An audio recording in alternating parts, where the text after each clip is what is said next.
নিয়ম যে একটা গভর্নিং বডি হয়ে একটা পরীক্ষা হয়ে তারপর আসতে হবে। তারা তো সেই নিয়মে আসেনি। যদি এই নিয়মে চলে আসে তাহলে অবশ্যই তাদেরকেও গ্রহণ করব।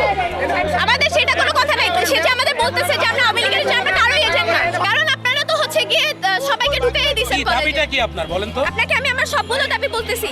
আমাদের এই যে সহকারী অধ্যক্ষ স্যার, সহকারী অধ্যক্ষ স্যার, তাকে কিন্তু কোনো প্রকার এখনো উনি কলেজ থেকে বহিষ্কার হননি, উনি পদত্যাগ করেননি।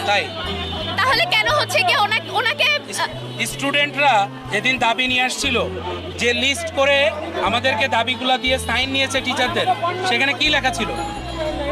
কি লেখা ছিল? কি লেখা ছিল? জি অবশ্যই জানি। আপনি বলেন কি লেখা ছিল? সেখানে কিন্তু ওই দিন তো অধ্যক্ষ স্যার সিগনেচার করেননি। প্রিন্সিপাল ভাইস প্রিন্সিপালের পদত্যাগ, পালিয়ে গেছে। প্রিন্সিপাল ভাইস প্রিন্সিপালের পদত্যাগ, অনেক শিক্ষক প্রতিষ্ঠান থেকে পালিয়ে গেছে। কিন্তু ওই দিন বলা হয়েছিল যে স্যারের ফল্ট আছে, তাহলে স্যারের ফল্টগুলো দেখানো হোক। পদত্যাগ উনি না করে পালিয়ে 32 কোটি টাকা, কলেজের 32 কোটি টাকা লাল ফ্ল্যাগওয়ালা ব্যাংকে রাখা হয়েছে।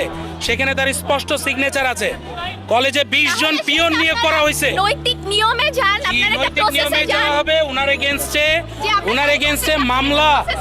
এগেইনস্টে মামলা হবে, অলরেডি প্রক্রিয়াধীন।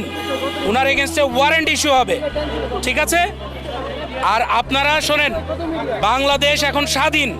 আপনি স্বাধীনতার পক্ষে না বিপক্ষে? অবশ্যই পক্ষে। তাহলে স্বাধীনতার পক্ষে যদি হন, তাহলে আপনি কিভাবে বলেন যে যারা 16 বছর ধরে কলেজটা লুটাপুটে গাইছে, অনিয়ম করেছে, সেই লোকগুলোকে আপনি এখানে বসাতে চান? ফেরত আনতে আমরা বলতেছি যে যদি তাদেরকে আপনারা শোনেন, যথাযথ নিয়মে যারা স্বাধীনতার পক্ষে এরা মুক্তিযোদ্ধা, আর যারা স্বাধীনতার বিপক্ষে এরা কি?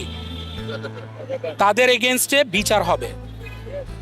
বাংলাদেশে আমাদের শোনেন, আমাদের জাতির পিতা সবচেয়ে বড় ভুল করছিল যে রাজাকারদের বিচার করে নাই, তাই তো? এইবার বিচার হবে রাজাকারদের। আমরা এই ভুল করব না। আপনারা যথাযথ নিয়মে যান, কিন্তু কলেজে যথাযথ নিয়ম মেনে হবে। একজন পলায়নকৃত মানুষের এগেইনস্টে আমরা কি নিয়ম কি ফলো করব? কিন্তু ওনাকে কিন্তু বলা হয়েছিল যে উনি কলেজে জয়েন করতে পারবে, আবার সানডে থেকে ওনাকে জয়েন করার কথা বলা হয়েছিল। কে বলবে এটা? এটা আমাদের কলেজ থেকে বলা হয়েছে। ছাত্ররা আপনাদের বই নম্বর কত? সরি, আপনাদের কি বৈধ এরকম প্রশ্ন করছেন? আমাদের বৈধতা মানে? আপনাদের বৈধতা কত? আমাদের কিসের বৈধতা? আমি আজকে 19 বছর ধরে এই জায়গায় শিক্ষক, আপনি আমার কিসের বৈধতা যাচাই করবেন? এটা ছাত্ররা এবং শিক্ষকরা, ছাত্র সমন্বয়করা এবং শিক্ষকরা একসঙ্গে এসে আমাদেরকে প্রপোজ করেছে। আমাদের টিচাররা সেই দাবি মেনে নিয়েছে, নিয়ে এনাদেরকে বসাইছে। এখন যদি আপনি বলেন যে এদের বৈধতা, তাহলে তো বাংলাদেশ অবৈধ।